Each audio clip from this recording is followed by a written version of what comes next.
आप सभी को नमस्कार, गुड इवनिंग।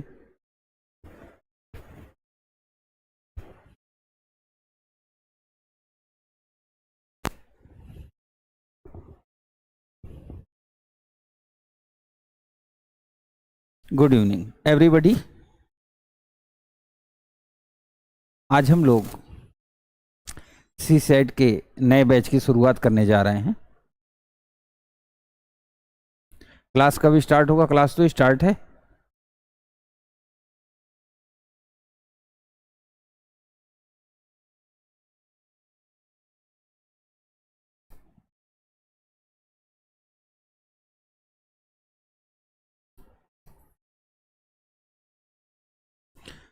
आज हम लोग यूपीएससी के नए सी सेट बैच की शुरुआत करने जा रहे हैं। कुछ बातें मैं छोटा सा आपको ब्रीफ कर दूं। इस बैच में हम क्या सीखेंगे, कैसे सीखेंगे, कितना सीखेंगे और आपको क्या क्या करना होगा। पहली बात, इसके सिलेबस पे मैं ऑलरेडी ओरिएंटेशन क्लास में डिस्कस कर चुका हूं, जो अभी 4-5 दिन पहले 6 तारीख को रिलीज हुआ है। आज हम आपको ये बता देंगे हम किस सिस्टम में चलेंगे। तो पहले हम लोग पढ़ेंगे सामान्य मानसिक योग्यता, फिर हम लोग पढ़ेंगे विश्लेषणात्मक क्षमता, फिर हम पढ़ेंगे तार्किक क्षमता,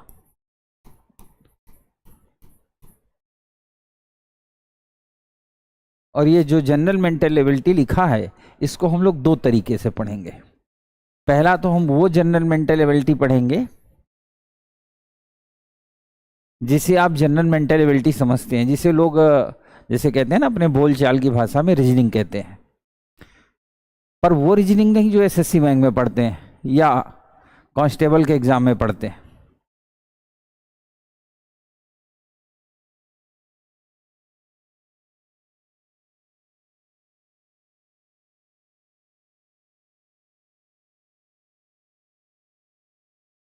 ठीक है, मैं आप सबके कमेंट्स पढ़ता रहूँगा। वैसे मैं बता दूं कि बेवजह कमेंट्स पढ़ने की आदत नहीं है मेरी। मेरा फोकस ये है कि आप जितना बेहतर सीख सकें वो ज़्यादा बढ़िया है। तो कमेंट बेवजह तो नहीं पढ़ूंगा, लेकिन हाँ बीच बीच में ज़रूर पढ़ता रहूँगा, और जो काम के कमेंट्स होंगे उनका मैं जवाब भी दूंगा। ठीक है। ये जो सामान्य मानसिक योग्यता है इसको हम दो हिस्से में पढ़ेंगे। एक में जैसे blood relation, direction, calendar, clock, ranking, ये वाले हिस्से आते हैं, वो पढ़ेंगे। दूसरा, इसका एक हिस्सा हम लास्ट में पढ़ेंगे, अंत में।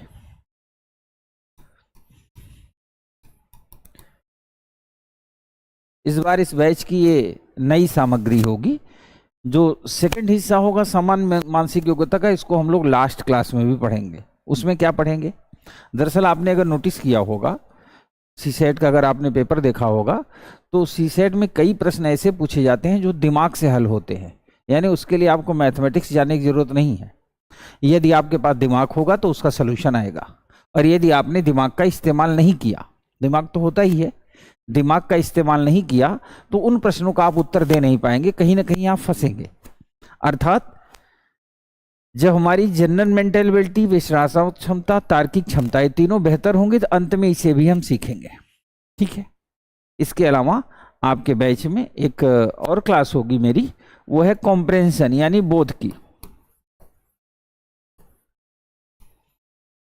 इन चारों हिस्से पे मैं आपके साथ डिस्कस करूंगा, और मेरा यकीन करिए, अगर आपने ढंग से स्टडी किया, ढंग से सीखने की कोशिश की, तो ये पर्याप्त होगा आपको सीसेट क्वालिफाई कराने के लिए। और ये सिर्फ सीसेट ही नहीं क्वालिफाई कराएगा, बल्कि आपकी समझ का इतना विस्तार करेगा कि आप जिस कैपेसिटी से पढ़ रहे हैं ना, वो कैपेसिटी आपकी जस्ट दुगनी हो जाएगी। दुगनी कैसे होती है? देखिए, जब ऐसे प्रश्नों को हम अटेम्प्ट करते हैं जिसमें ये होता है कि हम ये सोच के ये करेंगे, जब आप सोचना सीख जाते हैं तो अपने आप बेहतर होता है। हम एक दो प्रश्न उदाहरण देते हैं, उसके बाद आएंगे टॉपिक पे। एक प्रश्न मैं आपको लिखवाता हूं।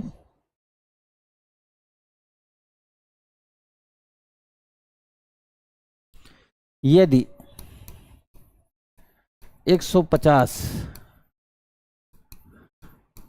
पृष्ठों की एक पुस्तक में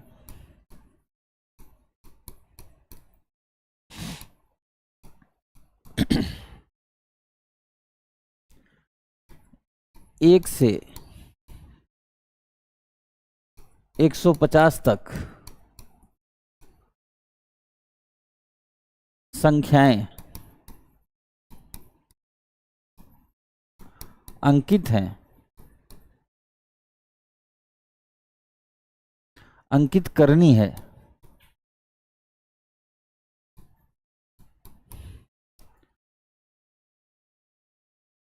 तो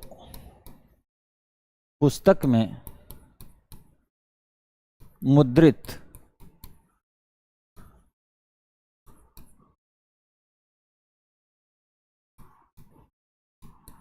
कुल अंकों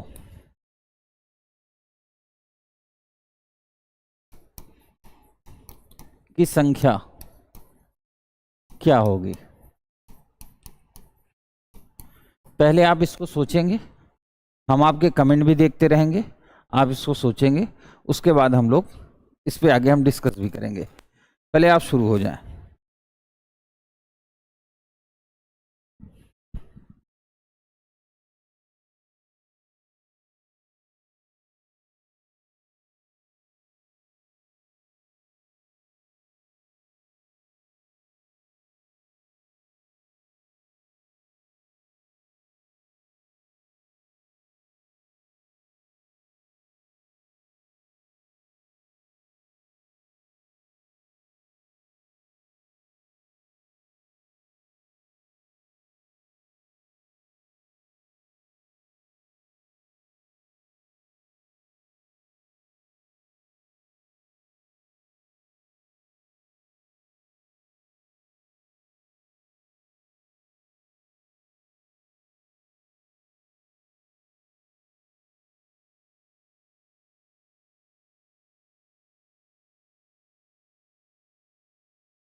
मुद्रित मुद्रित अंक का मतलब होता है कितने उस पे प्रिंट हैं।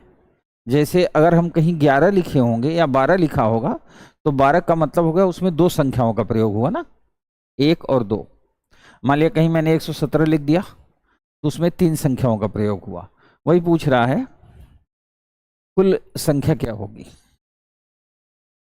मैं देख रहा हूं, आप अपना काम जारी रखिए।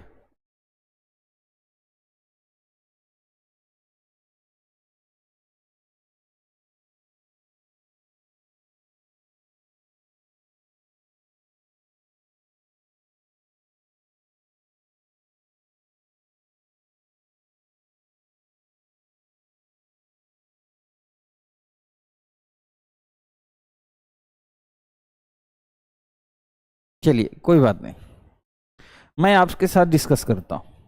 पहले एक चीज ये जान लो, जैसे कोई पुस्तक आपने ले रखी हो 150 पेज की हो, उसमें पूछ रहा मुद्रित। मुद्रित मतलब कितने प्रिंट हैं। मुद्रित का मतलब होता है प्रिंट, नंबर मतलब कितने नंबर्स ऐसे हैं जो उस पर प्रिंट किए जाएंगे।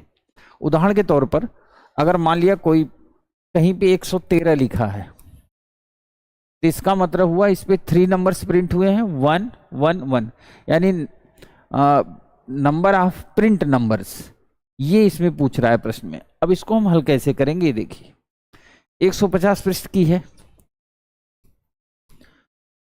मैंने शुरुआत यहां से क्यों की है वो वजह बता दूं आपको। मैं आपको ये बताना चाह रहा हूं कि सी सेट का मतलब ये रीजनिंग मैथ नहीं होता। सी सेट का मतलब होता है अपनी बौद्धिक क्षमता का प्रयोग करना। और बौद्धिक क्षमता कहाँ से आती है? अच्छी क्लास करना, कंसंट्रेट होकर पढ़ना, टॉपिक को सिस्टमेटिक जानना और अपनी अवधारणाओं और यानी कॉन्सेप्ट को क्लियर करना। यहीं से आप पास कर पाएंगे। उदाहरण के तौर पे देखिए, अब मान लो 1 से लेके 9 तक, पहले पेज पे आपने 1 प्रिंट किया, सेकंड पे 2, थर्ड पे 3, फोर्थ पे 4, ऐसे प्रिंट करेंगे। 9वें पेज तक आप 1 से लेके 9 तक की संख्याओं का प्रयोग करेंगे, तो कुल संख्याएं कितनी होंगी? 9, क्योंकि हर एक पेज पे एक ही संख्या प्रिंट होगी। आप ऐसे भी लिख सकते हो 1 × 9 = 9। ठीक है। अब पेज नंबर 10 से लेके 99 तक कुल कितने पेज होंगे? ज्यादातर लोग क्या गलती करेंगे, 99 से 10 माइनस करेंगे तो 89 आ जाएगा, उनको लगेगा 89 पेज हो, पर ऐसा नहीं है। अब यही सीखेंगे हम। इसमें कह रहा है 10 से 99 तक। 10 से का मतलब होता है 10 भी उसमें इंक्लूड होगा, तो 99 से 10 घटाएंगे तो क्या होगा? 89। लेकिन चूंकि 10 इंक्लूड है तो ये टोटल कितने पेज हो जाएंगे? 90। और हर एक पे 2 अंकों का प्रयोग होगा। जैसे 10 में 1 0, 11 में 1 1, 13 में 1 3, 41 में 4 1, तो यहां 2 से गुणा कर देंगे। 180 हो गया। अब 19, चूंकि जो बुक है वो 150 पेज की है ना, तो अब 100 से शुरू होगा, 100 से 150 तक। अब लोगों को लगता है 150 में 100 घटाएंगे 50 होगा, 50 नहीं 51 होगा, क्योंकि 100 वाला भी उसमें शामिल होगा। और आपको पता है ये नंबर लिखने में हर पेज पे 3 अंक प्रयोग होंगे, तो टोटल कितना हुआ? 51। और हर एक पे कितने अंक प्रयोग होंगे? 3 प्रयोग होंगे ना। जैसे मान लिया कहीं आपने 104 लिखा, तो 1 0 और 4 ये 3 अंक होंगे। चलिए मल्टीप्लाई करिए, 3 1 कम 3, 3 5 15, 9 3 12, 8 1 9 5 14, 342 इज द राइट आंसर। जिसका 342 है राइट आंसर।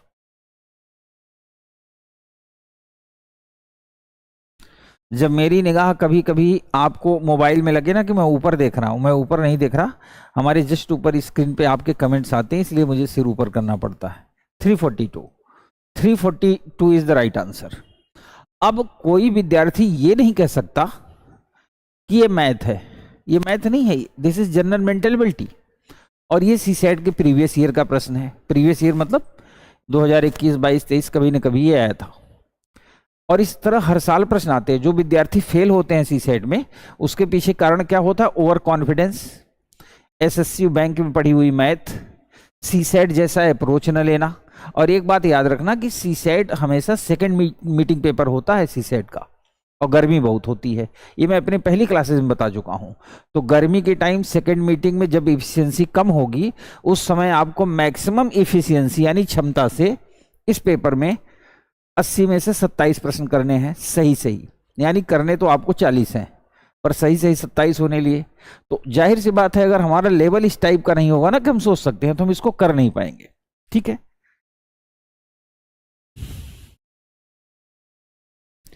एक बार फिर से समझाने वाले हैं इसमें। अब मेरी बात सुनो, मैं बेटा फिर से समझा दे रहा हूं, पर फिर वालों मेरा आपसे एक अनुरोध है। मेरी क्लास में जनरली विद्यार्थी को दिक्कत नहीं आती। ऑफलाइन में आप पता कर लेना, यदि आपका कोई मित्र परिचित दिल्ली में करोल बाग में, मुखर्जी नगर या प्रयागराज में पढ़ा होगा तो बताएगा, या किसी पूर्व संस्थान में जहां मैं पढ़ाता था ना, वहां का विद्यार्थी बताएगा, तो बताएगा कि मेरी क्लास में दोबारा नहीं पूछना पड़ता, अब ऑनलाइन में दोबारा पूछना पड़ता है। क्यों? क्योंकि ऑनलाइन में जब मैं समझा रहा हूं तब आप कुछ और काम कर रहे होते हो, देख लेते हो कि पता नहीं उसका मैसेज आया कि नहीं, या आगे की क्या कार्रवाई है। तो जब आपका कंसंट्रेशन 2 जगह पे होगा ना, तो आप नहीं कर पाओगे। और मेरी बात सुनो, आज चूंकि पहली क्लास है, जैसे जैसे क्लास आगे बढ़ेगी मैं इस बात का ख्याल रखूंगा कि मेरी क्लास में आप बिल्कुल बोर ना हो। ऑफलाइन में ज़्यादा बेहतर होता है, पर ऑनलाइन में भी कोशिश करूंगा। इसलिए आपसे एक मेरा अनुरोध है कि यदि आप वास्तव में सीरियस हैं आईएएस बनने के लिए, या पीसीएस बनने के लिए। चलो मान लो दोनों के लिए नहीं भी सीरियस है, तो जीवन में सफल होने के लिए तो आप मेरी क्लास को एकदम कंसंट्रेट होकर सीखें। आप यकीन करें, हम अपने क्लास में टॉपिक नहीं पढ़ते, हम लोग टॉपिक को सीखते हैं। और इसीलिए जो है मेरी क्लास में, चाहे वो ऑफलाइन हो चाहे ऑनलाइन हो, विद्यार्थी हमेशा सीखता है। तो आप सीखें। मैं दोबारा बता दे रहा हूं। मान लो एक बुक है, 150 पेज की है, तो उस पर पेज नंबर पड़े होते हैं, तो देखा ही होगा। पहले पेज पे 1 लिखा होता है, दूसरे पे 2 लिखा होगा, तीसरे पे 3 लिखा होगा, और आखिरी पेज पे 150 लिखा होगा, 150। That's clear. अब प्रश्न में ये पूछ रहा है कि 150 पृष्ठ की पुस्तक है, उसमें मुद्रित यानी कितने अंक प्रिंट किए जाएंगे 150 पेज को बनाने में। अर्थात पेज नंबर 1 से लेके पेज नंबर 9 तक 9 पेज हुआ, और प्रत्येक पेज पे आपको एक ही अंक प्रयोग करना है, यानी पहले पे 1, दूसरे पे 2, तीसरे पे 4, 9th वाले पे 9। जब पेज नंबर 10 शुरू होगा, 10 से लेके 99 तक, तो हर पेज पे आपके 2 अंकों का प्रयोग होगा ना। तो 99 से 10 से लेके 99 तक में टोटल पेज कितने होंगे? तो 99 में से 10 घटाया 89 आया, 89। लेकिन 89 नहीं, 90 होंगे। क्यों?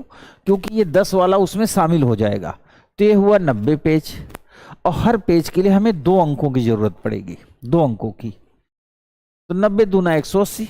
अब उम्मीद करता हूं गुणा तो आप कर ही लेते होंगे। 99 के बाद 100, 99 के बाद पेज नंबर 100 आएगा। 100 पे कितने अंक यूज होंगे? 3 अंक यूज होंगे। तो 100 से लेके 150 तक, 100 से 150 तक, तो 150 में 100 घटाया, कितना आया? 50। अब चूंकि 50 नहीं होगा, 51 होगा। क्यों? क्योंकि ये उसमें शामिल होगा। तो इस 51 पेज के लिए प्रत्येक पेज पे 3 अंक हमें चाहिए। इनको मल्टीप्लाई कर दिया, 153 आया। सबको जोड़ दिया, 342 आ गया। तो मुझे नहीं लगता कि फिर समझाने की जरूरत है। अब आप कंसंट्रेट होकर देखना, मैं अगला प्रश्न लिखने जा रहा हूं। आदित्य शर्मा लिखे 99 - 9 = 80। क्यों बेइज्जती करा रहे हो? है ना, ऐसे बेइज्जती करोगे। एक है वो पूछ रहे हैं सर अप्रॉक्स क्लास कितने दिन तक चलेगी? जितने दिन तक आप कहोगे उतने दिन तक चला दूंगा।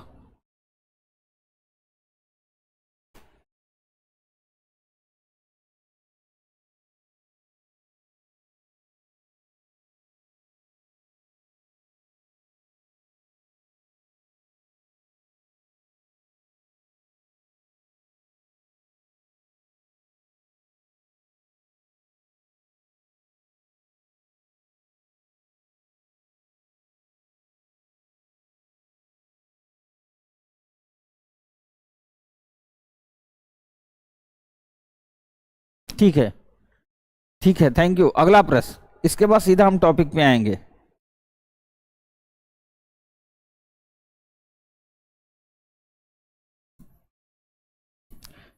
एक पुस्तिका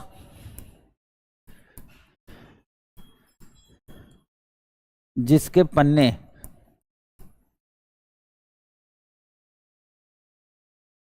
सामान्य रूप से हैं,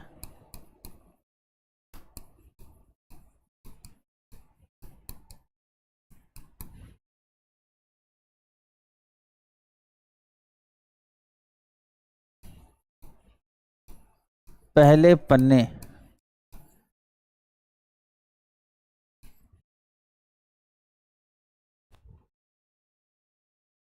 की संख्या 1 से प्रारंभ करते हुए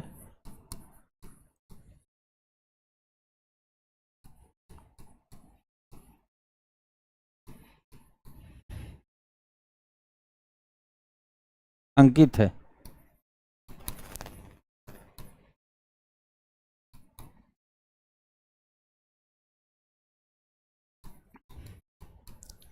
इस पुस्तिका से एक पन्ना फाड़ लिया जाता है।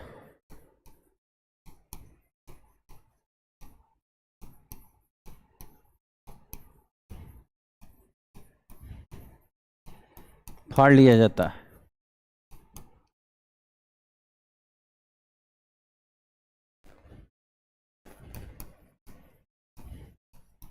बचे हुए पन्नों पर अंकित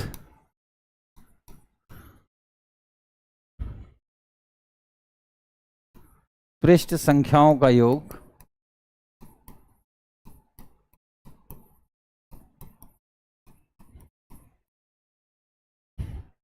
195 है।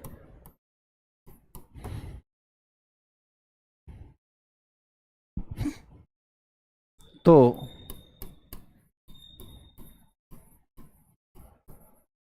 फटे हुए पन्ने पर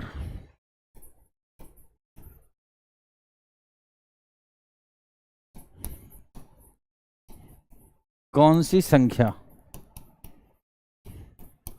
रही होगी? I am waiting.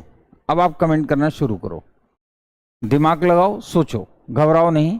ये गणित नहीं है, मैथमेटिक्स नहीं है, ये जनरल मेंटेलिटी है। यानी आपको अपनी समझ का इस्तेमाल करना है और आंसर करना है। आप कोशिश करें, मुझे पूरा भरोसा है आप सबका आंसर आएगा।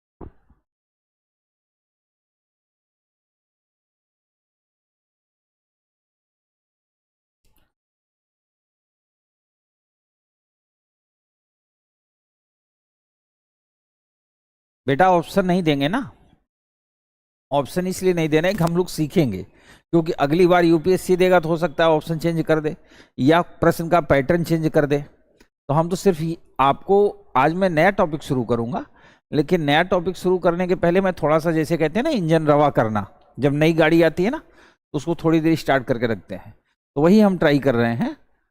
ऑप्शन इसीलिए मैंने नहीं दिया, आप सोचें।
बिल्कुल बिल्कुल, कुछ लोगों के आंसर आ रहे हैं, ठीक है। नहीं, 193 194 तो हो ही नहीं सकता, 196 भी नहीं होगा, क्योंकि जो ये 195 है ना, ये लिखा है 195, ये जो पृष्ठ एक से लेके जिस पृष्ठ तक उसमें है उनके अंकों का योग, यानी संख्याओं के अंकों का योग इतना है 195, और एक पेज फाड़ा भी गया है, ये सोचना है।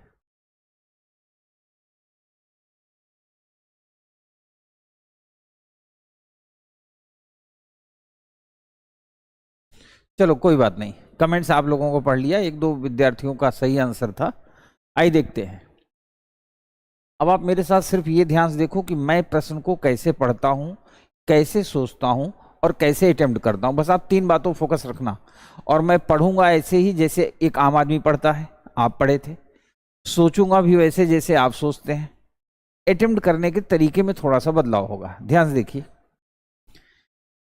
एक पुस्तिका जिसके पन्ने सामान्य रूप से हैं, सामान्य रूप का मतलब होता है कंटिन्यू, लगातार।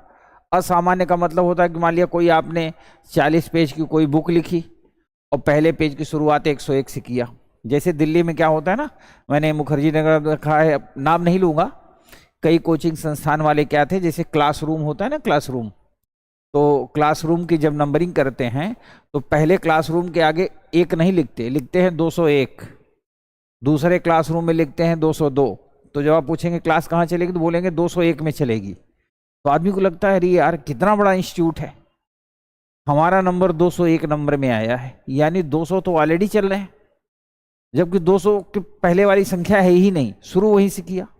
यहाँ पे सामान्य रूप का मतलब हुआ असामान्य नहीं। जैसे आपने देखा हो ना कि एक जो मेंटली स्टेबल व्यक्ति होता उसे कहते हैं सामान्य व्यक्ति है।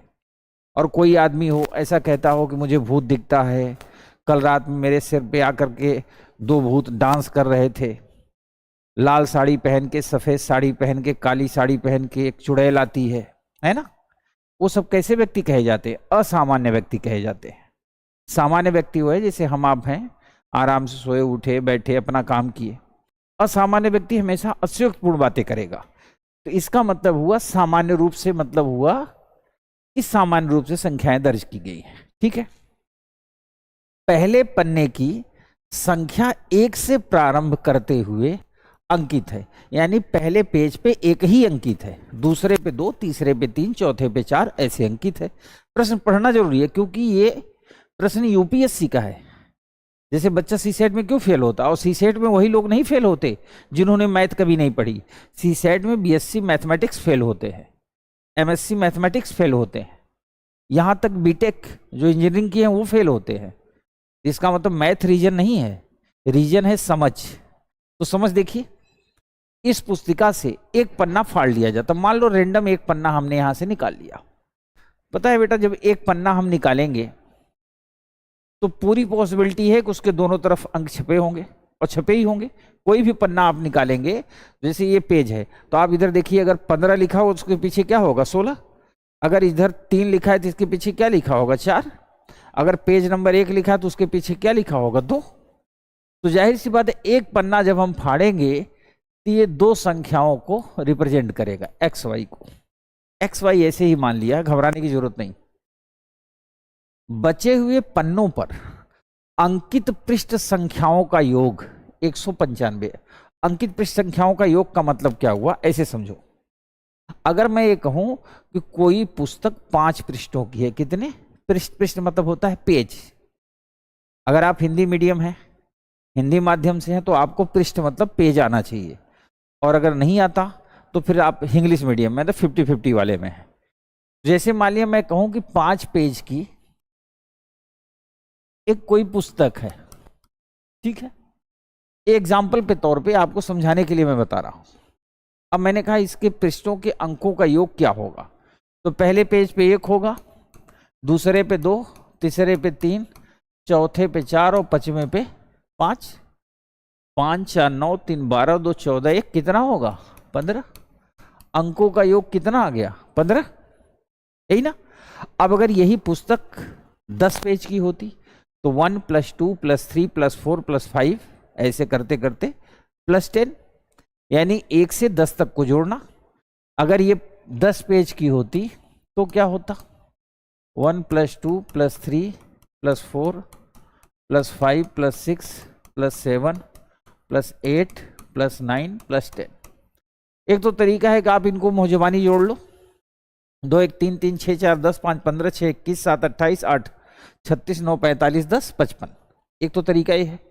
दूसरा क्या होता है कि इतनी हमें आनी चाहिए, जब आप 6 या 7th में पढ़े होंगे तो गुरुजी ने पढ़ाया होगा कि अगर संख्याएं कंटिन्यू लगातार, जैसे 1 से लेके 10 तक, 1 से लेके 20 तक, तो आपको कुछ नहीं करना। वैसे तो इसका फार्मूला होता है n × n + 1 / 2।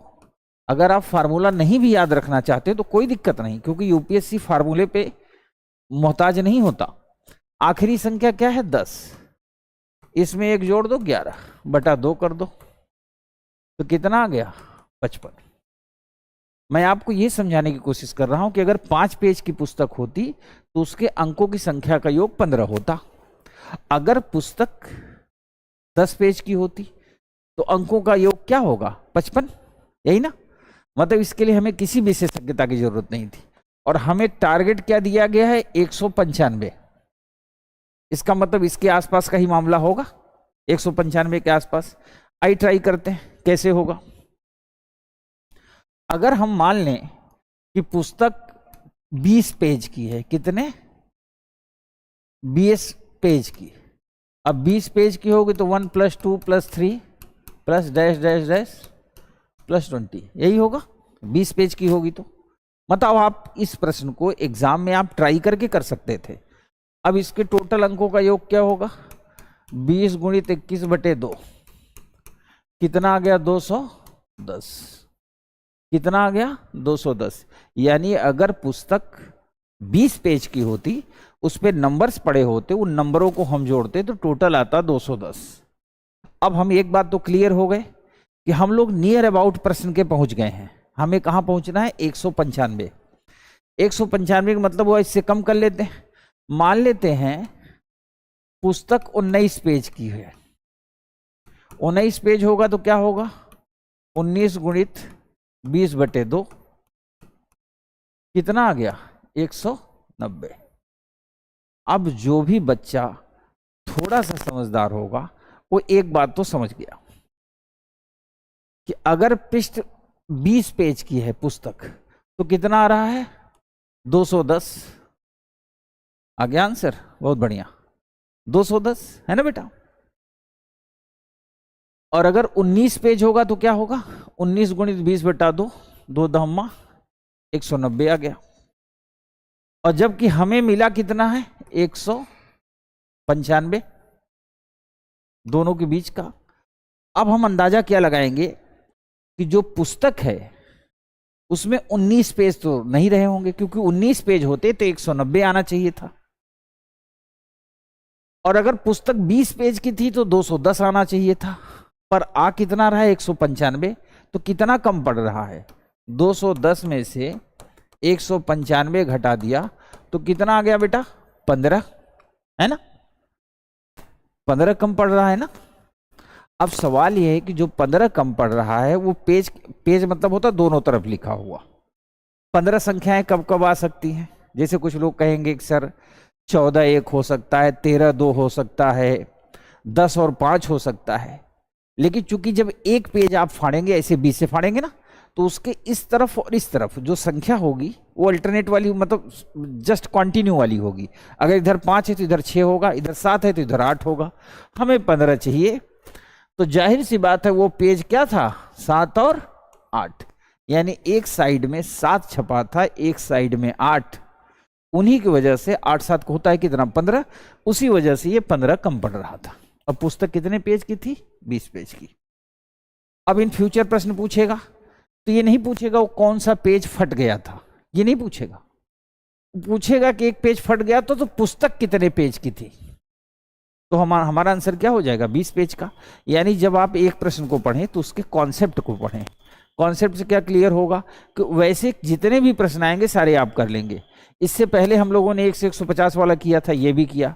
ये दोनों यूपीएससी प्रीवियस ईयर से रिलेटेड प्रश्न है, ठीक है। तो अब आपकी टेस्टिंग हो गई, क्लास स्टॉप हो गई। नहीं बेटा, वो देखो कुछ नेट इश्यू आ रहा होगा और आप कमेंट्स करते रहें। टेक्निकल टीम लगी होती है आप लोगों के साथ, और अपने केजीएस का बहुत बड़ा परिवार है, आप जानते ही होंगे। बहुत से विद्यार्थी हमारे साथ कमेंट पे जुड़े हुए हैं। तो कोई नहीं, टेक्निकल टीम देख रही होगी, क्लास आपकी चलेगी। ये था टेस्टिंग फायर। टेस्टिंग फायर का मतलब होता है कि जब क्लास शुरू हो तो थोड़ा सा वर्कआउट होना चाहिए, है ना। आप कभी भी जिम जाते होंगे तो जो जिम ट्रेनर होता है ना, वो पेट कम कराने और पेट बढ़ाने से पहले थोड़ा सा वर्कआउट कराता है। तो ये वर्कआउट था। मैं आपको ये बताने की कोशिश कर रहा था कि मेरी पूरी क्लास में जितने टॉपिक डिस्कस हम लोग करेंगे उसमें क्लास चलायमान होगी। चलायमान का मतलब होता है हर वक्त हम सीखेंगे। ऐसा नहीं है कि बस यूं 2 × 2 = 4, इस टाइप का नहीं चलेंगे। या जैसे जनरल स्टडी सब्जेक्ट में कई बार क्या होता है, जो चीज़ें फिक्स हैं वही हमारे ऊपर इम्पोज की जा रही हैं। हम क्लास को चलायमान रखेंगे, इसलिए आप आनंद के साथ पढ़ें। जहां मुझे लगेगा मैं आपको अच्छी अच्छी बातें भी बताऊंगा, आप मुस्कुराएंगे भी। बट ये है कि दूसरों के कमेंट पे ध्यान देने से अच्छा आप मेरी क्लास पे फोकस करें। मैं आपकी स्थिति को समझता हूँ। कई लोग होते हैं ऑनलाइन में देखते हैं क्या चल रहा है, कौन कौन कमेंट कर रहा है। कुछ लोग तो अपने हिसाब से कमेंट करना भी शुरू कर देते हैं। और याद रखें, मेरी क्लास में जो आप कमेंट करें उनकी मर्यादाओं का ख्याल रखें, क्योंकि अगर मैंने नोटिस कर लिया कि आप मर्यादाओं का उल्लंघन कर रहे हैं, फिर आपको पता ही है धारा 144 लागू हो जाएगी। तो बेहतर है आप सीखें और आनंद के साथ सीखें। मेरी क्लास में फुल आनंद मिलता है, आप चिंता ना करें।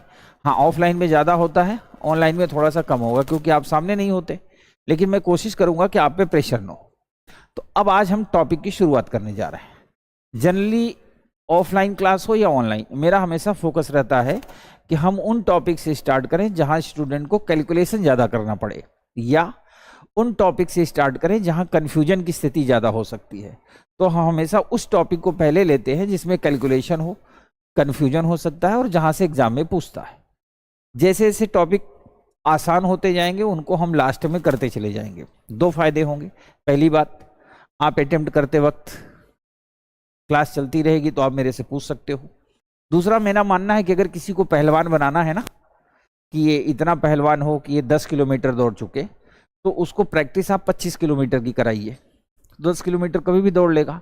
तो मेरी क्लास में भी यही फोकस होता है कि जो भी विद्यार्थी अपने केजीएस से जुड़े हुए हैं, केजीएस आईएएस से, उनके सामने कम से कम ये सिचुएशन ना हो कि उसी साइड में फेल हो। और मेरी तो ये भी कोशिश रहती है कि सी साइड पढ़ाते वक्त हम इस बात पे फोकस रखें और ऐसे प्रश्नों पे फोकस रखें कि हमारे विद्यार्थी की सोचने और समझने की जो क्षमता है ना, अगर आज 40% है तो एंड ऑफ द क्लास 60% हो जाए, 100% हो जाए। मतलब मैं कुल मिला के चाहता हूं कि आपकी समझ का विकास हो। और प्रॉब्लम यही है हमारे देश के एजुकेशन सिस्टम में। आपने 10th में, 12th में, 6th 7th में, ग्रेजुएशन में पढ़ा होगा कि जैसे कहते हैं ना कि एक चीजें जबरदस्ती थोप दी जाती हैं। एक उदाहरण मैं आपको बताता हूं। आप लोग जब 6, 7, 8 में पढ़ रहे होंगे तो इंग्लिश रहता है, जो लोग हिंदी माध्यम है उनके लिए इंग्लिश जरूरी हो जाता है।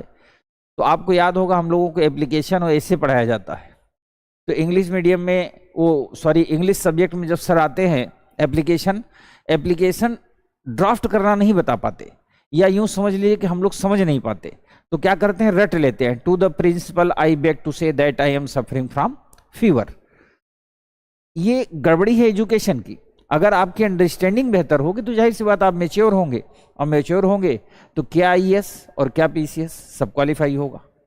तो अब हम जिस टॉपिक पे डिस्कस करेंगे वो कैलकुलेशन से रिलेटेड होंगे, और सीक्वेंस में ही करेंगे जैसा कि ऑफलाइन में भी करते हैं। कैलेंडर होगा जिसमें कैलकुलेशन होगा, क्लॉक होगी, है ना।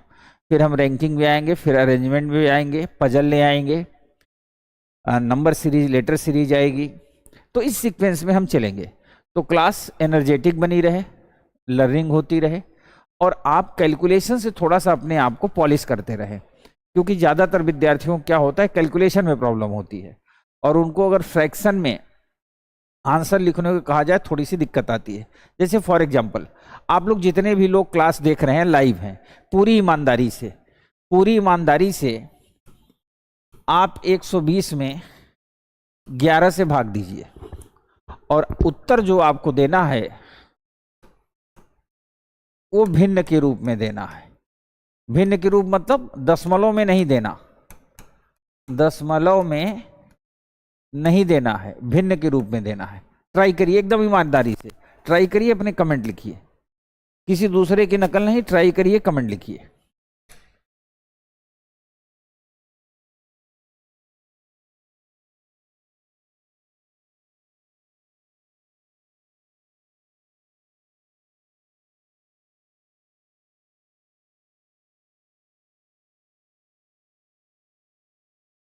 कोई बात नहीं बच्चा, मैथ अच्छा है तो और अच्छा कर लेना।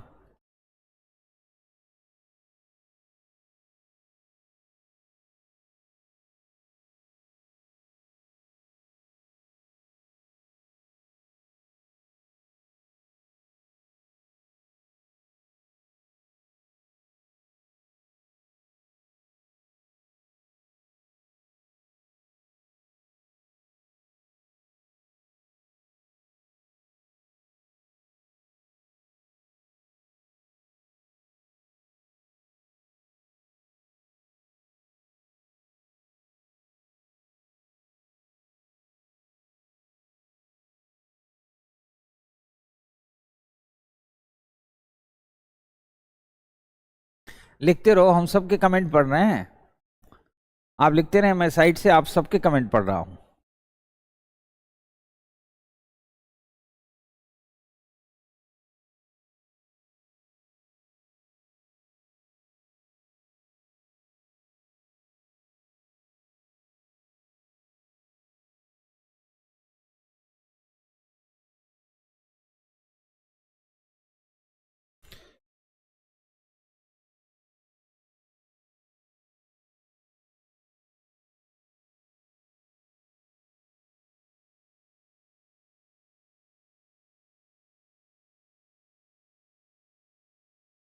बस ठीक है बेटा, हो गया हो गया। अब जिनके जिनके कमेंट आने थे आ गए, बड़ा अच्छा लगा। आपको पता है, मुझे ये बात पहले से पता है कि ये एक कठिन टास्क है। कठिन टास्क क्यों है? क्योंकि जब बचपन में भाग देना आपने सीखा था ना, तब आपने सीखा नहीं था, बस यूं ही काम चलाया था। और अगर सीखा होता तो ये नौबत ही ना आती। ऐसे आपको याद होगा ना, जो टेबल था, टेबल 2 से लेके 20 तक, तो 2 से लेके 9 तक ठीक था, 10 सबका फेवरेट था, 11 भी फेवरेट था, 12 13 14 16 17 18 19 ये सब बड़ा कष्ट देते थे बचपन में, आज भी देते हैं। उसका कारण है कि हमने कभी सीखा नहीं, सीखा होता तो कष्ट न देते। आइए मैं आपको भाग देना सिखाता हूं। जिन लोगों के आ गए आंसर वो सब बधाई के पात्र हैं। और ये बहुत छोटी बात है, आपके घर में जो बच्चा फर्स्ट या सेकंड स्टैंडर्ड में पढ़ता होगा, पहली या दूसरी क्लास में, ये दरअसल पहली और दूसरी क्लास में सिखाया जाता है। अब सीसेट की क्लास में सिखाने का औचित्य नहीं था, लेकिन मुझे पता है यहाँ सीखना ज़्यादा जरूरी है। बहुत से लोगों के आंसर गलत आए। अब देखिए भाग कैसे देते हैं। ये 2 अंकों का है, तो जाहिर सा 11 का भाग 12 में देंगे, तो 11 एक कम 11, इतना सबने कर लिया होगा, यहाँ किसी को दिक्कत नहीं आती। उसके बाद गुरुजी ने सिखाया था कि जब अगला भाग देना हो तो ऊपर से नीचे उतारो, तो लोगों ने नीचे भी उतार लिया। उतारने के बाद लोगों को लगा कि अब 10 में 11 से भाग तो हो नहीं सकता, तो कुछ लोगों ने यहीं पे इसको आंसर रोक दिया, कुछ लोगों ने अपने हिसाब से एडजस्ट कर दिया। हकीकत ये है, ये जो नीचे वाली संख्या है, अगर आप ऊपर से कोई नंबर नीचे ले आते हैं, याद रख लीजिए हमेशा के लिए, और भाग न हो रहा हो, जैसे ऊपर से आप 0 ले आए, अब आप 11 से 10 में भाग नहीं हो रहा, तो ये तब तक शेष नहीं होगा जब तक आप यहां 0 नहीं ले जाते। ये वाला हिस्सा रिमाइंडर तब तक नहीं होगा जब तक आप यहां 0 नहीं ले जाएंगे। अब आंसर होगा 10/11, 10 सही 10/11। ठीक है, तो जिन बच्चों के नहीं आए बेचारों के, उनके साथ मेरी पूरी सहानुभूति है, और मेरी कोशिश होगी कि आगे उनका और बेहतर हो, क्योंकि मैं टीचर हूं, मेरा काम है सबका भला करना। तो मुझे पता था क्लास में हमारे साथ बहुत से ऐसे विद्यार्थी जुड़े हैं जिन्हें भाग देना नहीं आता, या उनकी गलती नहीं है, उन्होंने भाग देना सीखा नहीं या सिखाया नहीं गया। तो अब आप ये सीख लें पूरी तरह से।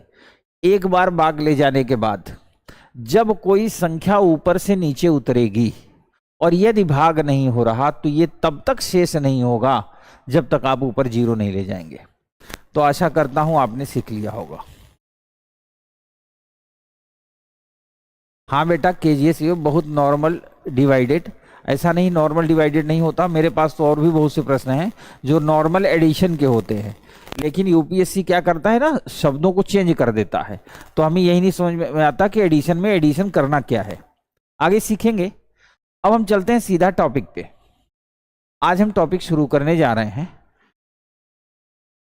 टॉपिक का नाम है कैलेंडर।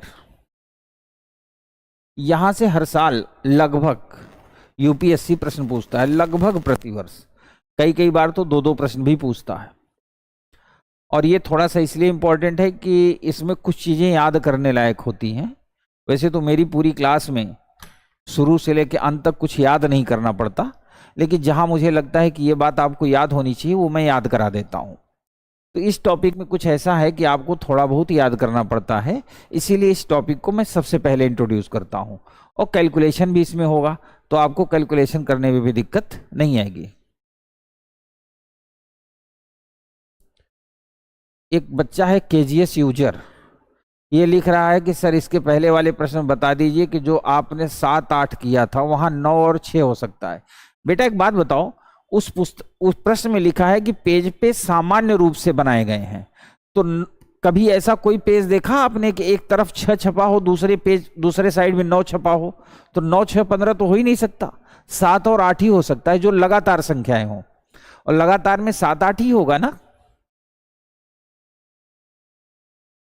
ठीक है बेटा, 9 6 हो ही नहीं सकता ना।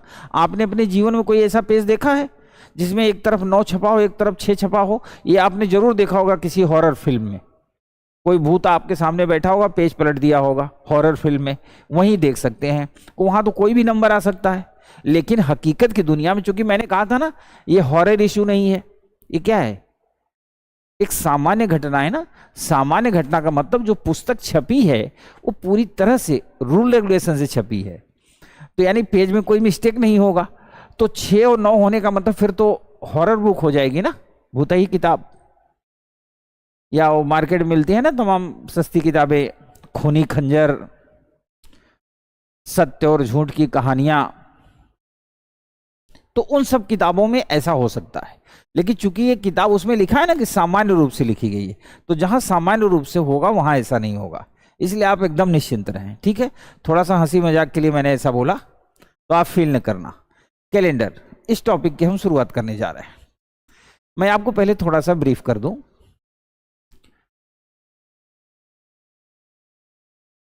हाँ, नंबर समान रूप से, बिल्कुल सही बेटा, समान नहीं सामान्य रूप से, हाँ ठीक है।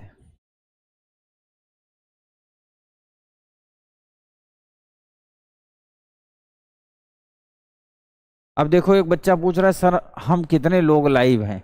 बेटा इतने लोग लाइव हैं कि मेरे दोनों तरफ तीनों तरफ स्क्रीन पे लोग चल रहे हैं, फटाफट लोगों के कमेंट्स आ रहे हैं, कुछ के तो हम नहीं पढ़ पा रहे, पर जिन पे निगाह जा रही जरूर पढ़ रहे हैं। और कमेंट मैं कब पढ़ता हूँ, जैसे मान लिया मैं कोई बात बताया और मुझे लगता है कि इस बात पे लोग अब कमेंट करेंगे, तो मैं कमेंट पढ़ता हूँ। नहीं, मुझे पता है देश है, लोग कुछ ना कुछ तो लिखते ही रहते हैं, तो नहीं पढ़ता, कमेंट में पढ़ता हूं। जैसे कोई नई बात बताऊंगा तो पढ़ूंगा। चलिए हम इस टॉपिक पे आते हैं, कैलेंडर पे। क्योंकि आज पहली क्लास है तो विद्यार्थियों में बड़ी जिज्ञासा होती है थोड़ा सा कम्युनिकेशन करने की, तो आज आप कर सकते हो।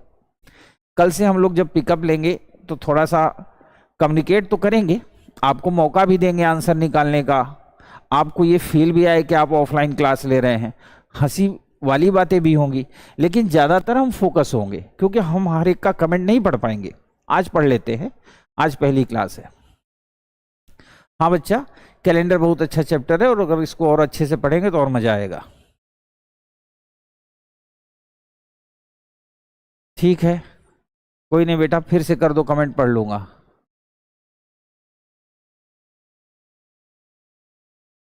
दुर्गेश बेटा 20 पेज पर 20 नंबर आएगा, हाँ बिल्कुल, लेकिन 20 में जो संख्या होगी वो एक तो 20 होगी अगर संख्या कहेगा तो, और अगर उनका एडिशन करेगा ना तो पेज नंबर 1 से लेके 20 तक आपको जोड़ना होगा। बिल्कुल बेटा आप मेन्यू, जो आदमी, एक बात बताओ, मैं आपको एक उदाहरण दे दूं। पीसीएस जो हाई जंप है ना, मान लिया पीसीएस की ऊंचाई है 3 मीटर और यूपीएससी आईएएस की ऊंचाई है 5 मीटर, तो जो विद्यार्थी 5 मीटर हाई जंप कर लेगा या जो विद्यार्थी 5 मीटर हाई जंप की प्रैक्टिस करेगा, हो सकता है वो 5 मीटर जंप ना कर पाए, लेकिन अगर वो प्रैक्टिस 5 मीटर की करता है तो ये दावे के साथ कहा जा सकता है कि वो 3 मीटर कभी भी पार कर जाएगा। इसलिए आप निश्चिंत रहिए, सब जगह काम करेगा।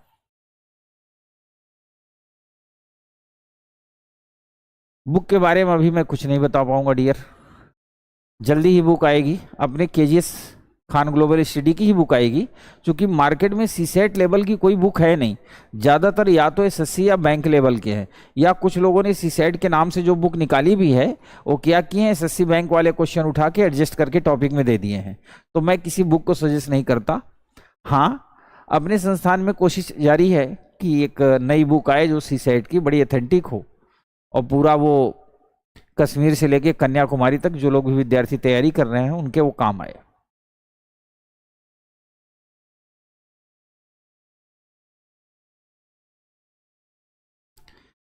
बेटा टॉपिक की जो सर मैथ की क्लास देखते हैं बेटा क्या होता है। हाँ बिल्कुल आते हैं, प्रश्न आते हैं। अब हम थोड़ा सा इस टॉपिक पे डिस्कस कर लेते हैं ना, फिर हम आपके कमेंट पढ़ते रहेंगे। टॉपिक पढ़ लेना, नहीं तो मुझे बड़ा अफसोस होगा कि मैं आपको कुछ बता नहीं पाया, सिखा नहीं पाया।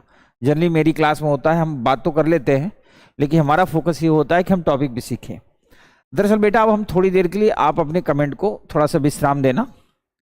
पहले हम थोड़ा सा ब्रीफ कर दें, आप दिमागी रूप से थोड़े अलर्ट हो जाओ। अब देखो सिस्टर, भैया, दीदी, चुपचाप काम पे काम फोकस रखो, थोड़ी देर कमेंट साइलेंट पे रखो, क्योंकि कमेंट की भी जरूरत नहीं। पहले इस टॉपिक को मैं ब्रीफ कर दूं, फिर हम कमेंट लेंगे आपके। दरअसल जिस कैलेंडर को हम पढ़ते हैं, इस कैलेंडर को आज की डेट में कई नाम से जाना जाता है। इसको इंटरनेशनल कैलेंडर भी कहते हैं। अब प्रेजेंट में नेशनल कैलेंडर के तौर पे भी ये एक्सेप्टेबल है। इसके अलावा इसे ग्रेगोरियन कैलेंडर कहते हैं, रोमन कैलेंडर कहते हैं, जूलियन कैलेंडर कहते हैं। इतने कैलेंडर के नाम से ये जाना जाता है। सवाल है कि यूपीएससी क्या इसके इतिहास से संबंधित प्रश्न पूछेगा? तो बिल्कुल नहीं पूछेगा। कैलेंडर की हिस्ट्री क्या थी, इससे सवाल नहीं पूछेगा। हाँ, हमें थोड़ा सा पता रहता है तो थोड़ा कॉन्फिडेंस बना रहता है। और इस कैलेंडर की शुरुआत के बारे में कहा जाता है जूलियस सीजर ने इसकी शुरुआत करवाई थी। और कैलेंडर का जो सिस्टम बनाया गया वो पूरी तरह से वैज्ञानिक पद्धति बनाया गया। वैज्ञानिक पद्धति का मतलब क्या होता है? आपने देखा होगा कि जो हमारी पृथ्वी है, ऐसे एक तो अपनी एक्सिस पे ऐसे घूमती है, अपनी एक्सिस पे एक चक्कर लगाती है, और चक्कर लगाने के साथ साथ आगे भी बढ़ती रहती है, सूर्य के भी एक चक्कर लगाती है। दरअसल पृथ्वी जब अपनी एक्सिस पे एक चक्कर लगाती है तो इसे हम एक दिन कहते हैं, यानी 24 घंटे मानते हैं। जबकि हकीकत है कि 23 घंटे 56 मिनट और कुछ सेकंड में पृथ्वी अपनी एक्सिस पे एक चक्कर लगा लेती है। तो 23 घंटे 56 मिनट और कुछ सेकंड लेकर के कैलेंडर तो बनाया नहीं जा सकता था, तो इसको मान लिया गया 24 घंटे में चक्कर लगाती, इसलिए एक दिन में 24 घंटे माने जाते हैं। इसके अलावा जब ये पृथ्वी सूर्य के सराउंडिंग घूमती है, तो इस वाले कैलकुलेशन से, 24 घंटे वाले कैलकुलेशन से जब टोटल हम निकालते हैं तो 365 दिन 5 घंटे 48 मिनट 46 समथिंग सेकंड के आसपास आता है। अब अगर केवल परफेक्ट दिन आता तो एक परफेक्ट तौर पे बना दिया जाता, क्योंकि इसके साथ घंटे मिनट सेकंड भी आते हैं। और ये जो कैलेंडर आप पढ़ने जा रहे हैं ये इसी सिस्टम पे आधारित है। तो ये दिन 365 आ गए, और जो 5 घंटे 48 मिनट थे वो एक्स्ट्रा हो गए। तो वैज्ञानिकों ने, उस समय के विद्वानों ने सोचा कि हम क्या करते हैं कि इसको सिस्टम में ले आते हैं। सिस्टम ले आने के लिए उन्होंने क्या कहा? उन्होंने कहा वर्ष 2 प्रकार के होंगे। जो वर्ष होंगे वो 2 प्रकार से होंगे। अब 2 प्रकार से क्यों बनाए गए? क्योंकि अभी अभी हमने सीखा ना कि पृथ्वी सूर्य के सराउंडिंग 365 दिन 5 घंटे 48 मिनट और 46 समथिंग सेकंड में करती है। तो 365 दिन लेकर के उन्होंने एक वर्ष बनाया, 365 दिन यानी 365 डेज, और इसको उन्होंने कहा सामान्य वर्ष। अभी अभी हमने सीखा था ना, सामान्य का मतलब होता है एवरीथिंग इज फाइन, है ना, यानी कुछ भी उसमें हाइपरथेसिस नहीं है, अतिशयोक्तिपूर्ण नहीं है। अब सामान्य वर्ष बनाने के बाद उन्होंने देखा कि जो 5 घंटे 48 मिनट कुछ सेकंड, 5 घंटे 48 मिनट कुछ सेकंड जो एक्स्ट्रा आ रहे थे, उसको उन्होंने इकट्ठा करना शुरू किया। 4 वर्षों तक इकट्ठा किया, तो लगभग 23 घंटे 12 मिनट के आसपास कैलकुलेशन टोटल होता है लगभग। उसके बहुत डेप्थ में जाने की जरूरत नहीं, आर्यभट्ट बनने की जरूरत नहीं। सामान्यकरण में मैं आपको ब्रीफ कर रहा हूं, उसे याद करने की जरूरत नहीं। जो चीज याद करने वाली होगी अभी मैं याद कराऊंगा आपको। अभी हम केवल सामान्य तरीके से आपको समझाने की कोशिश कर रहे हैं। तो जो 5 घंटे 48 मिनट एक्स्ट्रा हो रहे थे उनको जोड़ा गया। जब 4 वर्षों तक इकट्ठा किया तो लगभग 23 घंटे 12 मिनट के आसपास मामला पहुंच रहा था। तो हम लोग मान लेते हैं 23 घंटे 12 मिनट का मतलब हुआ लगभग 24 घंटे, और 24 घंटे का मतलब एक दिन हो गया। तो उन्होंने एक वर्ष और बताया और कहा ये 366 डेज का होगा, और इसको हम कहेंगे अधिवर्ष। इंग्लिश में कहते हैं लीप ईयर और हिंदी में कहते हैं अधिवर्ष। ये बातें डिक्लेयर की। वर्ष 2 प्रकार के होंगे, सामान्य वर्ष और अधिवर्ष। सामान्य वर्ष में 365 दिन होंगे, और अधिवर्ष में 366 डेज होंगे। और सवाल ये है कि जो एक दिन ये बढ़ता है, ये न्याय और अन्याय किसके साथ होता है? उस महीने का नाम है फरवरी। बड़ा खूबसूरत मंथ होता है फरवरी। न गर्मी होती है न सर्दी होती है, चारों तरफ फूल खिले होते हैं। फरवरी के महीने को बड़ा शानदार मंथ कहा जाता है। तो उसी मंथ में ये प्रैक्टिकल होता है। क्या प्रैक्टिकल होगा? सामान्य वर्ष में फरवरी को 28 दिन का माना गया और अधिवर्ष में फरवरी को कहा गया भाई तुम इस बार 29 दिन की होगी, 29 डेज की। ठीक है। अब सवाल है कि अभी तक वर्ष की बात मैं कर रहा था, एकाएक फरवरी आ गई। फरवरी आने का मतलब महीने भी होते हैं। और आप सबको पता है, मैं समझता हूं जो लोग क्लास ले रहे हैं सबको पता है कि एक वर्ष में 12 महीने होते हैं। कितने? 12। और बचपन में या अब तक जो भी एजुकेशन हम लोगों ने ली है उसकी सबसे बड़ी उपलब्धि लोगों ने जो सिखाई है वो ये मुट्ठी वाला।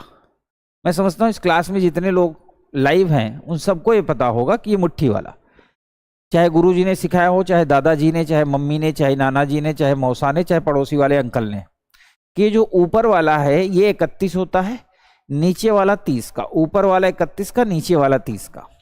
और साथ में साथ ये भी बताया गया होगा कि केवल फरवरी, जैसे ऊपर वाला पहले जनवरी हुआ, नीचे वाला पहला जो गड्ढा होगा ना वो फरवरी है, वो 28-29 होगा। शेष जितने पर्वत हैं वो 31 के और जितने घाटी हैं वो कितने की होंगी? 30 की। ये हम सबकी बचपन की उपलब्धि है ना। मतलब कोई पूछे कि बेटा आपके जीवन की सबसे बड़ी उपलब्धि, तो तुरंत ऐसे कर देना, ये 31, ये 30, ये 31, ये 30, ऐसे। ठीक है। तो ये हम लोगों के जीवन की उपलब्धि है। कुछ उपलब्धियां बड़ी यादगार है। एक 10 का पहाड़ा, 10 दूना 20, 10 तिहाई 30, 10 चौक 40। 11 का पहाड़ा, वो भी अपनी विशेष उपलब्धि है। इसके अलावा ये मुट्ठी, ये भी उपलब्धि है। तो अब इससे ये पता चल गया कि टोटल महीने कितने होंगे? 12।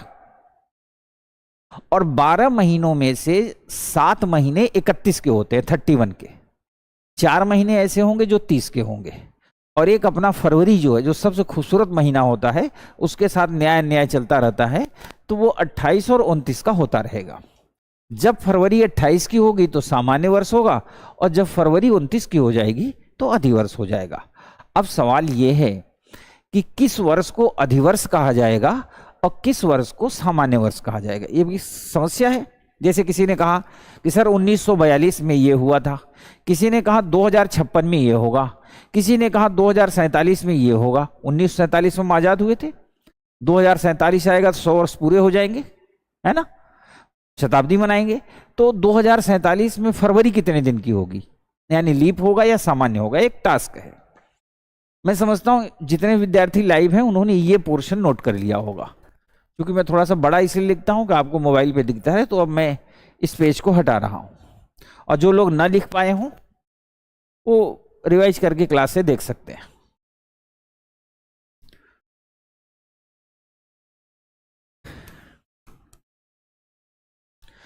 अब इसके बारे में कॉन्सेप्ट ये कहा जाता है, वर्ष अधिवर्ष है या सामान्य वर्ष है, तो हम क्या करते हैं, 4 से भाग देते हैं। 4 से क्यों भाग देते हैं अब ये भी सीख लीजिए। चूंकि हम लोग जो 5 घंटे 48 मिनट इकट्ठा कर रहे थे वो 4 वर्षों का इकट्ठा किए थे, तभी तो एक दिन बढ़ाए थे ना, इसीलिए हम 4 से भाग देते हैं। तो किसी भी वर्ष में 4 से भाग दे देंगे। यदि शेष 0 है तो अधिवर्ष यानी लीप वर्ष। शेष 0 का मतलब होता है बेटा, मतलब शुद्ध अगर हिंदी में समझना चाहें हम लोग, शेष 0 का मतलब होता है अगर वर्ष 4 से पूरी तरह विभाजित हो जाए यानी डिवाइड हो जाए, ऐसे समझो। उसी भाषा में उसको दूसरी भाषा में मैंने लिख दिया कि अगर वर्ष को हम 4 से भाग देंगे और शेष 0 आ जाए तो क्या होगा, अधिवर्ष होगा।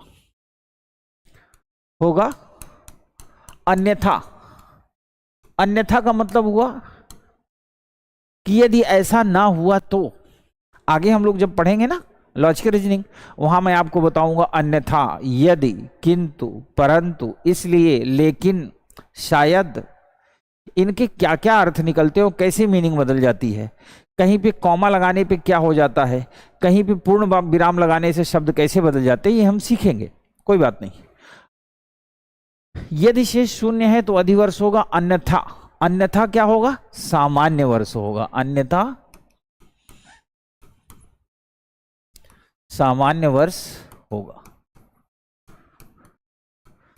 उदाहरण भी दे देते हैं, उदाहरण जैसे सन 2012, अब इसको आप 4 से भाग देंगे तो शेष आएगा 0, तो 2012 अधिवर्ष है यानी लीप ईयर है। इसी तरह 1999, इसको आप 4 से भाग देंगे तो इसमें शेष 0 नहीं आएगा बल्कि 3 आएगा, नहीं आएगा, तो 1999 एक सामान्य वर्ष है। ठीक है, आप साथ साथ इसको नोट करते रहो, है ना। पुष्पांजलि यादव पूछ रही हैं क्लास कितने घंटे की, आप जितने घंटे की कहो उतने घंटे की कर दें। आज आप बताओ, अब जल्दी से बता भी दो कितने घंटे की क्लास करनी है, कितनी देर की करनी है, आप बता दो अपनी पसंद, फिर हम उसी हिसाब से एडजस्ट कर देते हैं। बताओ जल्दी।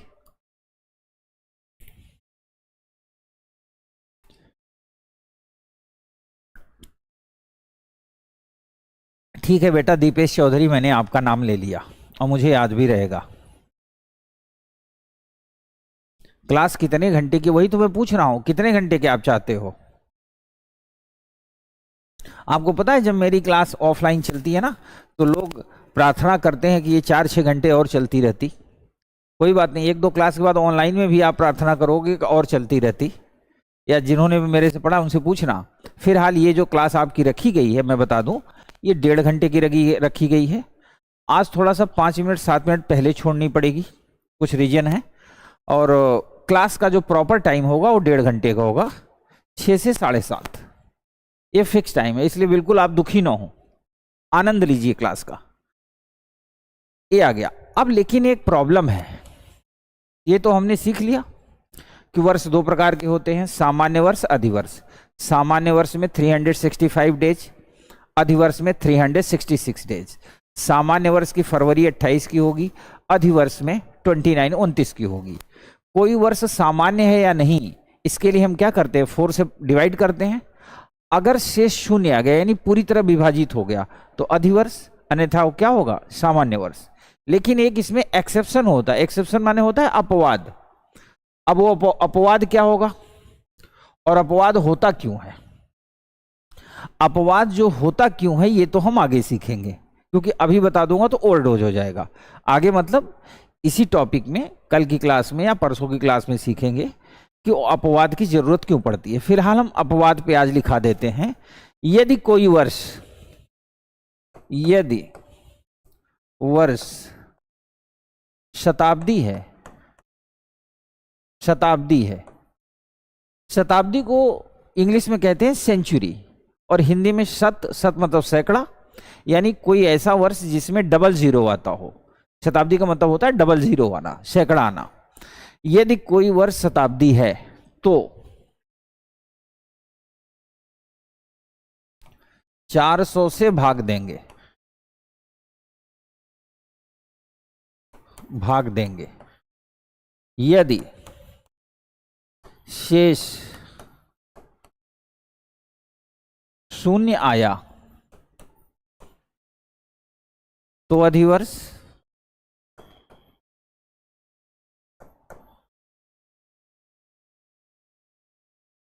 अन्यथा सामान्य वर्ष होगा।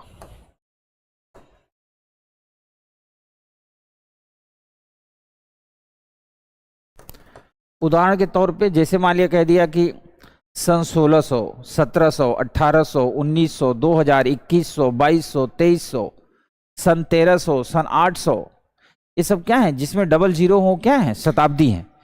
तो if there is any century year, यानी यदि कहीं पे कोई शताब्दी वर्ष होगा तो हम 4 से भाग नहीं देंगे, 400 से भाग देंगे। और भाग देने पे यदि शेष शून्य आ गया तो क्या होगा, अधिवर्ष यानी लीप वर्ष।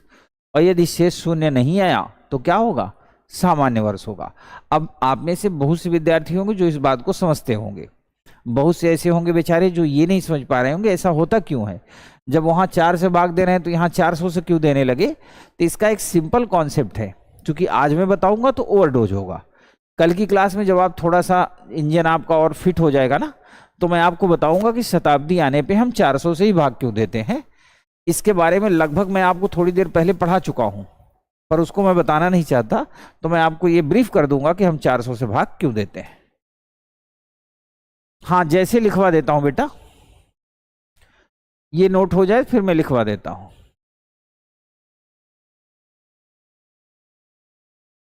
हाँ, अंश ने पूछा अगर 220 या 300 हो। बेटा 220 तो शताब्दी है नहीं, क्योंकि 220 में एक जीरो है ना। हाँ, 300 शताब्दी है। अब 300 में आप कहोगे सर 300 में 400 से भाग कैसे होगा, तो भाग नहीं होगा। जब भाग नहीं होगा तो वही शेष हो गया, वही रिमाइंडर हो गया। और जब वही रिमाइंडर हो गया तो बड़ी सिंपल सी बात है, आप आंसर कर लोगे।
अब आई, कोई बात नहीं बेटा। अब आवाज आई, अब आवाज आ गई, अब आ गई होगी,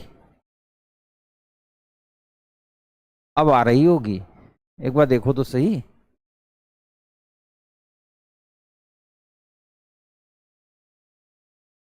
अब तो आवाज आ रही होगी।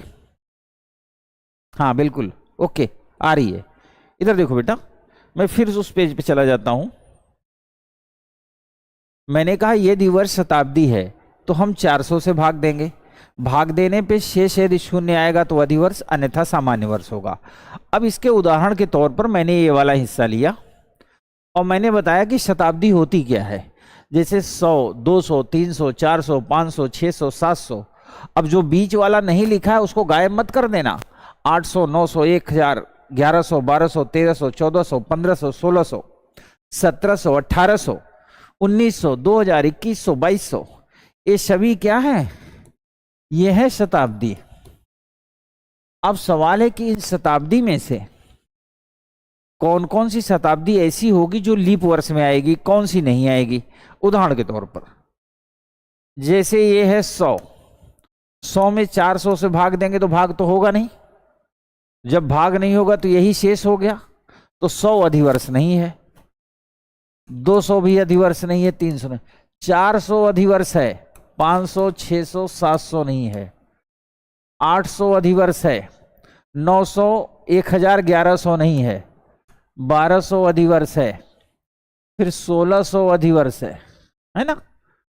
सन 2000, ये जो 2000 जिसमें आपका जन्म हुआ होगा, आप में से कुछ लोगों का, कुछ लोग बहुत छोटे रहे होंगे, है ना, अपने से चल फिर भी नहीं पाते होंगे, अन्य क्रियाओं के लिए भी घर वालों माता पिता पे निर्भर रहे होंगे। आप में से बहुत लोगों का जन्म यहाँ पे हुआ होगा सन 2000 में। तो 2000 में जो फरवरी थी वो 29 दिन की थी, ठीक है बेटा। और जो 2100 है ना, 2100 400 से डिवाइड नहीं होगा, तो ये क्या है, सामान्य वर्ष है। 2200 सामान्य वर्ष है, 100, 200, 300 सामान्य वर्ष है, 5, 6, 700 सामान्य वर्ष है। अब मैं समझता हूं सबको क्लियर हो गया होगा, ठीक है। हाँ बिल्कुल बेटा, जो 400 से कट जाए, मैं काटने पीटने की बात इसलिए नहीं करता, मैं थोड़ा सा अहिंसावादी व्यक्ति हूं, है ना, तो मैं काटने पीटने की बात नहीं कर रहा। कुल मिला के अगर शुद्ध हिंदी में समझे, मतलब प्राइमरी की भाषा में, तो जो संख्या 400 से पूरी तरह कट जाए, है ना, अगर कट गया मतलब समाप्त हो गया, तो क्या होगा, अधिवर्ष होगा। और अगर नहीं कट पाया पूरी मेहनत करके भी, तो क्या हो जाएगा, सामान्य वर्ष हो जाएगा, ठीक है। तो ये हो गया। अब हमें ये तो पता है कि एक वर्ष में 12 महीने होते हैं, ये हमने सीख लिया। कौन सा महीना कितने दिन का होगा, ये हमारी लोगों की बचपन की उपलब्धि है, ये हम भी सीख लिए। वैसे मैं ओरली बता दूं, 7 महीने 31 दिन के होते हैं, 4 30 के होते हैं, 1 28 29 का होता है। वर्ष कितने प्रकार के होते हैं हम सीख चुके, 2 प्रकार के होते हैं, अधिवर्ष और सामान्य वर्ष। सामान्य वर्ष में 365 डेज होते हैं, 365 दिन, और फरवरी 28 की होती है। अधिवर्ष में 366 डेज होते हैं और फरवरी 29 की होती है। कोई वर्ष को हम 4 से भाग देते हैं, पूरी तरह विभाजित हो गया, शेष शून्य आ गया, तो अधिवर्ष, अन्यथा सामान्य होगा। परंतु यदि वर्ष शताब्दी है, यानी जिसमें डबल जीरो है, सेंचुरी है, तो हम उसको 4 से नहीं 400 से डिवाइड करेंगे। और अगर वो पूरी तरह विभाजित हो गया, यानी डिवाइड हो गया, रिमाइंडर 0 आया, तो अधिवर्ष, अन्यथा सामान्य वर्ष होगा। ये हमने पढ़ा है। इसके बाद एक साल में 12 महीने होते हैं, ये भी हमने पढ़ा। और हम जानते हैं जनवरी, फरवरी, मार्च, अप्रैल, मई, जून, जुलाई, अगस्त, सितंबर, अक्टूबर, नवंबर और दिसंबर, ये 12 महीने होते हैं। अब यहां से हम लोग गियर शिफ्ट करते हैं गाड़ी का। क्या शिफ्ट करते हैं, दरअसल यूपीएससी प्रश्न क्या क्या पूछता है वहां चलते हैं। अभी तक जो हम लोगों ने पढ़ा ना, वहां से कुछ भी नहीं पूछा जाता, और ये लगभग हर क्लास में पढ़ते हैं। अब यहां से क्लास को हम सी सेट की दुनिया में ले जा रहे हैं। सी सेट में पूछता है कि एक वर्ष के वो कौन कौन से महीने होंगे जिनका कैलेंडर समान होता है। समान होने का मतलब, अगर किसी पर्टिकुलर महीने में 13 तारीख को मंगलवार है, तो पूरे वर्ष में 13 तारीख को कितने महीने ऐसे होंगे जिनमें मंगलवार होगा, है ना। और इसी में 2 कंडीशन दे देता है। जैसे कभी कभी पूछ लेगा कि यदि 5 अप्रैल को मंगलवार है, तो दिए गए विकल्पों में से वो कौन सा महीना होगा जिसमें 5 तारीख को मंगलवार ही होगा। एक टास्क देता है यूपीएससी, और ये यूपीएससी कैटेगरी प्रश्न है। और फंसाना होगा तो इसमें और फंसाने का भी तरीका है। वो जैसे जैसे हमारी क्लास आगे बढ़ेगी आप सीखते जाएंगे कि यूपीएससी को अगर इसमें आपको ट्रैप में लेना होगा ना, जाल में, मान लिया आप जान गए कि कौन कौन से महीने का कैलेंडर समान होगा, फिर भी यूपीएससी चाहता है कि आप फंस जाएं। यानी ये जानने के बावजूद अगर आपका मेंटल एबिलिटी लेवल यानी एनालिटिकल एबिलिटी बहुत अच्छी नहीं होगी, तो मैं आपको बताऊं, कम से कम कई ऐसे मतलब विद्यार्थियों को मैं जानता हूं, पिछले 10 वर्षों से मैं सीसाइट ही पढ़ा रहा हूं, और लगभग हर संस्थान में मेरी क्लासेस पढ़ी हुई हैं, और हर जगह मैंने पढ़ाया है। लोगों को फेल होते हुए भी देखा है और पास होते हुए भी। बहुत से विद्यार्थी हैं जो आज सेलेक्ट हैं अलग अलग स्टेट में, कोई आईएएस है, कोई आईपीएस है, किसी किसी कैडर में। बहुत से ऐसे भी हैं जो बेचारे 3-4 साल से संघर्ष कर रहे हैं, पढ़ने के बावजूद एग्जाम में जाते हैं, सीसेट फेल हो जाते हैं। उसके पीछे कारण है, जैसे हमने कॉन्सेप्ट आपको पढ़ा दिया, कॉन्सेप्ट के साथ साथ आपको अपनी दिमागी क्षमता को भी धीरे धीरे बढ़ाते रहना है। जब तक दिमागी क्षमता बेहतर नहीं होगी तब तक सिलेक्शन नहीं होगा। और जो मेरी क्लास होगी सीसेट की, खासकर ये केजीएस में, हमारी क्लास में यही सिखाया जाता है कि हम टॉपिक भी पढ़ेंगे, कॉन्सेप्ट भी सीखेंगे, और प्लस अपनी एनालिटिकल एबिलिटी को कैसे बढ़ाएंगे। तो पहला सवाल, साधारण सा सवाल, कि किसी भी वर्ष के वो कौन कौन से महीने होते हैं जिनका कैलेंडर समान होता है। अब यूपीएससी इसमें कैसे कैसे प्रश्न कठिन कर सकेगा हम सीखेंगे। इसके लिए सिंपल सा तरीका है, महीने होते हैं 12, इनको मैं शॉर्टकट में लिख रहा हूं, जनवरी, फरवरी, मार्च, अप्रैल, मई, जून, जुलाई, अगस्त, सितंबर, अक्टूबर, नवंबर और दिसंबर। ये 12 महीने के नाम मैंने इंग्लिश में लिख दिए। अब इंग्लिश से अगर आपकी दुश्मनी हो अंग्रेजों से, तो आप आज आंदोलन न करना कि अंग्रेजों भारत छोड़ो, क्योंकि इतना सबको पता होगा, जनवरी को जे कहते हैं, फरवरी को एफ, मार्च को एम, दिसंबर को डी के नाम से जाना जाता है। मैं समझता हूँ जितने विद्यार्थी क्लास ले रहे हैं वो इतना समझते होंगे कि ये मंथ को शॉर्ट फॉर्म में मैंने करके लिखा है। इनको मैं हिंदी में भी लिख सकता था, लेकिन फिर थोड़ा ज इस तरह का लिखने थोड़ा अच्छा ना लगता। अब आप इसको समझ सकते हो। अब जो मैंने पहला प्रश्न बताया कॉन्सेप्ट सी सेट का, कि कौन से महीने ऐसे होते हैं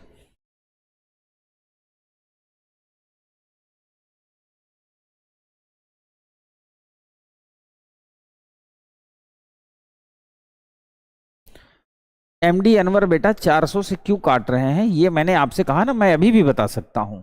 जब मैं मुझवानी सब कुछ पढ़ा रहा हूं तो बता भी सकता हूं, पर चूंकि पिछले 10 साल से पढ़ा रहा हूं तो मुझे पता है कि आज मुझे कितना देना है। जैसे आपने देखा हो ना, ज्यादा खाना खा लेने पे क्या होता है, फिर अपच हो जाएगी, तबीयत खराब हो जाएगी, डायरिया हो जाएगा। तो मैं आपका टीचर हूं, दुश्मन नहीं। मैं उतना ही भोजन दूंगा जितना आज आप डाइजेस्ट कर पाए, एकदम निश्चिंत रहे। हाँ ठीक है। अब 400 वाले एकदम शांत हो जाएं। जनवरी, फरवरी, मार्च, अप्रैल, मई, जून, जुलाई, अगस्त, सितंबर, अक्टूबर, नवंबर, दिसंबर, ये 12 महीने लिखे हुए हैं। और जो ये अब हम पढ़ने जा रहे हैं, यहीं से सी सेट की शुरुआत होती है। अब सवाल ये था कि कौन कौन से मंथ ऐसे होंगे जिनका कैलेंडर समान होगा।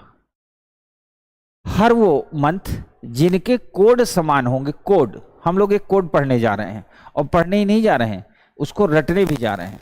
जिनके कोड समान होंगे उन सारे मंथ का कैलेंडर क्या होगा, समान होगा। अब आप देखिए, टोटल 12 महीने हैं, एक साल में 12 महीने होते हैं, सबको याद रहेगा। 12 का जो स्क्वायर होता है, वर्ग, वो होता है 144।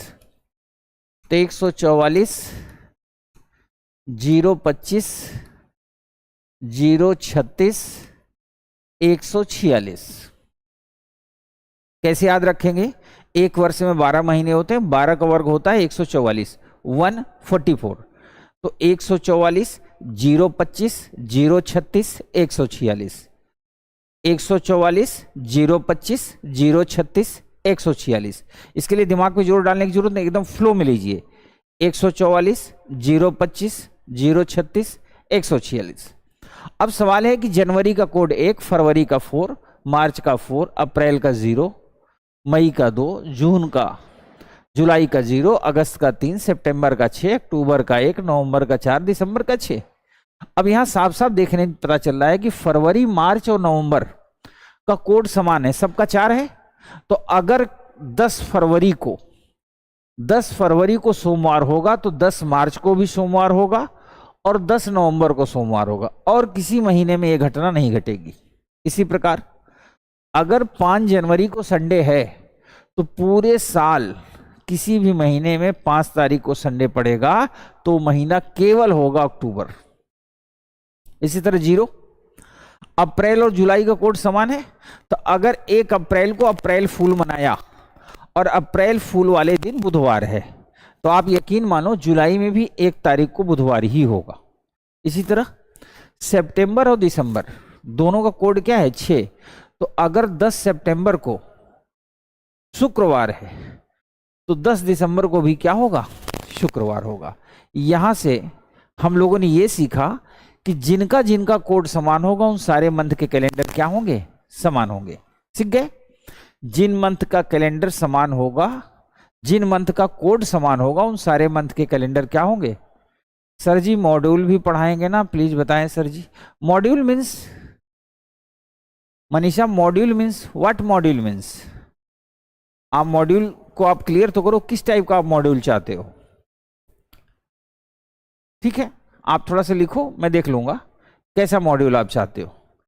तो ये जिनके मंथ के कोड समान होंगे उनका कैलेंडर समान होगा। और मैं ये चाहता हूं कि आप सारे विद्यार्थी इसको सिर्फ पढ़े नहीं, अपने दिमाग में सेट कर लें। कैसे सेट करेंगे ये देखिए। ये फिंगर है। हम लोग कैसे काउंट करते हैं? 1 2 3 4 5 6 7 8 9 10 11 12, 12 महीने हो गए ना। ये देखो 1 2 3 4 5 6 7 8 9 10 11 12। कहीं कहीं विद्यार्थी इसको 1 2 3 4 यही हो जाता है ना। 5 6 7 8 9 10 11 12 13 14 15 16। कुछ लोगों का यहाँ तक 16 होता है, कुछ लोगों का 12 होता है, और कुछ लोग इसमें वाले भी काउंट करते हैं ऐसे। तो इस हिसाब से 5 ये हुआ और 5 ये हो गया 10, और 2 पैर का 12। तो आप जैसे भी काउंट करते हैं, आप ये देखिए, अगर मैं इसको 1 2 3 मानूं, 4 5 6 7 8 9 10 11 12, ये 12 महीने हैं। अब हम कोड कैसे याद रखेंगे? 144 0 25 0 36 146। 144 0 25 0 36 146। और मैं चाहता हूं कि अब चूंकि धीरे धीरे हम क्लास के समापन की ओर बढ़ रहे हैं, समापन का मतलब होता समाप्त करने की, क्योंकि पहले से थोड़ा सा टाइम कम भी है, और आज इंट्रोडक्शन क्लास थी तो हमारा फोकस मैक्सिमम इसी पे था कि हम लोग एक दूसरे से जुड़ जाएं। आज मैं चाहता हूं जब क्लास शुरू हो तो ये बिल्कुल आपकी जुबान पे हो। कैसे याद रहेगा? आज जब क्लास खत्म हो जाए, आप घर पे ही होंगे, किसी आदमी का फोन आए तो आप हेलो मत बोलना, आप बोलना 144 0 25 0 36 146।